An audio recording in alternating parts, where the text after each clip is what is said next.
Hello everyone. यहाँ पे एक बार आईएफसीआई लिमिटेड को देख लेते हैं। 64 के लेवल पे हमारा स्टॉक ट्रेड कर रहा है एंड आज यहाँ पे देखेंगे तो आप 10 साढ़े 10% की एक शानदार तेजी देखने को मिल रही है।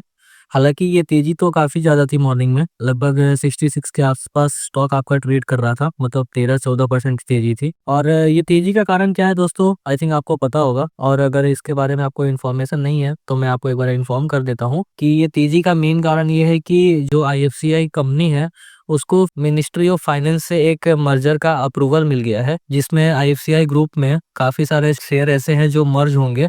जैसे कि stock holding corporation of India जो है ये इसमें मर्ज होगा। फिर आईएफसीआई फैक्टर्स लिमिटेड आपका इसमें मर्ज होगा। वीएफसीआई इंफ्रास्ट्रक्चर डेवलपमेंट लिमिटेड जो एक कंपनी है वो आईएफसीआई ग्रुप में मर्ज होगी। आईआईडीएल रियल्टर्स जो करके कंपनी है वो आपका यहाँ पे आईएफसीआई ग्रुप में मर्ज होगी, जिसके वजह से यह स्टॉक में आपको आज इतनी खास और इतनी ज़्यादा तेज़ी देखने को मिल रही है। और फिलहाल स्टॉक आपका 64 के लेवल पे ट्रेड कर रहा है। आपको याद होगा दोस्तों, ये स्टॉक आपका जब मार्केट गिर रही थी तो काफ़ी इसमें भी गिरावट हुई थी और ये कहीं न कहीं 52-50 के लेवल तक भी पहुँचा था। बट फिर हम उसमें यही लेके चल रहे थे कि अगर अपने ये 49 वाले सपोर्ट तोड़ता है देन फिर चांसेस रहेगा कि ये स्टॉक आप में आपको और गिरावट देखने को मिले और फिर ये 42 के आसपास आपको आता हुआ दिख सकता है। लेकिन फिलहाल वो जो 49 वाले सपोर्ट थे वो तो वर्क किए और स्टॉक आप देखिए कितना अच्छा वहां से निकला है और काफी अच्छी तेजी इसमें देखने को मिल रही है। 50 से स्टॉक आपका 64 के लेवल पे आ चुका है। लेकिन पैटर्न कुछ इसमें ऐसे बन रहे हैं जिसपे चांसेस है कि स्टॉक आपका 70-80 इस प्रकार के लेवल पे भी आता हुआ दिख सकता है एंड उसको ब्रेक करेगा तो यहाँ पे 100 भी यहाँ पे पॉसिबल हो सकता है। लेकिन उसमें कुछ कंडीशंस हैं, वो कंडीशन अगर फुलफिल होती है देन फिर चांसेस रहेगा कि स्टॉक आपको और अच्छी रैली यहाँ से दिखा सकता है। क्या पैटर्न बन रहे हैं वो मैं आपको एक बार यहाँ पे एक्सप्लेन कर देता हूँ। ये देखिए दोस्तों, ये यहाँ पे आईएफसीआई लिमिटेड का कुछ वीकली चार्ट है। पहले हम लोग इसको डेली टाइम फ्रेम पे ट्रैक करते थे, जहाँ पे ये एक चैनल में चलता था। ऊपर वाली ट्रेंड लाइन इसके लिए रेजिस्टेंस का वर्क करती थी और वही जो ये नीचे वाली ट्रेंड लाइन है ये इसके लिए सपोर्ट का वर्क करती थी।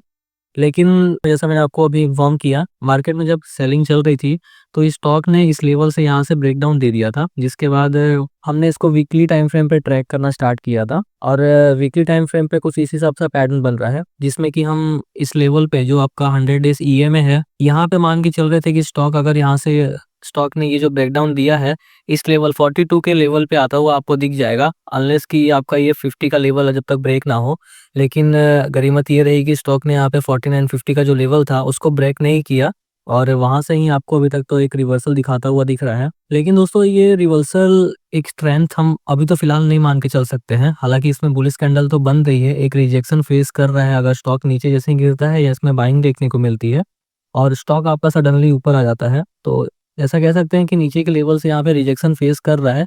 लेकिन स्टॉक में स्ट्रेंथ तब आएगी जब ये 66 के लेवल के ऊपर यहाँ पे सस्टेन कर जाए वीकली टाइम फ्रेम पे, तो फिर आप मान के चलेंगे कि स्टॉक यहाँ से बेहतर हो चुका है और कहीं ना कहीं जब यहाँ से बुलिश कैंडल देने के बाद ऊपर बढ़ेगा तो एटलीस्ट आपको ये लेवल पे आता हुआ दिख जाएगा, जिसका लेवल आप देखेंगे तो कहीं ना कहीं 100 का निकल के आएगा, क्योंकि ये पैटर्न इसमें बन रहे हैं। एंड अगर ये इस लेवल से 100 के लेवल तक आता है तो आप देखेंगे तो कहीं ना कहीं इसमें 60-65% के आसपास का रिटर्न आराम से बन जाएंगे।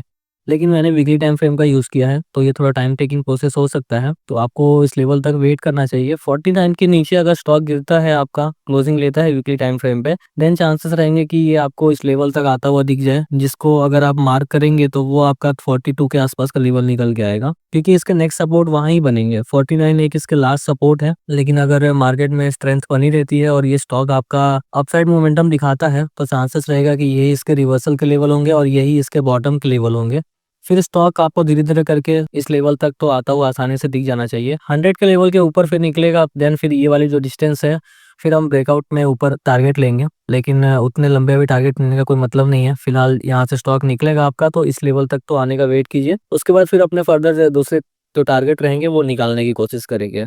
तो आई थिंक दोस्तों सारी चीज़ें क्लियर हो चुकी होगी, कोई डाउट नहीं रहा होगा इसमें। काफ़ी आसान से पैटर्न है, दो ट्रेंड लाइन है, आपको सिंपली मार्क करने हैं। ऊपर वाली ट्रेंड लाइन इसके लिए रेजिस्टेंस का वर्क करती है, नीचे वाली ट्रेंड लाइन पे ये इसका सपोर्ट लेता है। तो इस वीडियो में इतना ही रख सकते हैं, मिलते हैं फिर नेक्स्ट वीडियो में। तब तक के लिए आप अपना और अपनों का खूब ख्याल रखिए। धन्यवाद।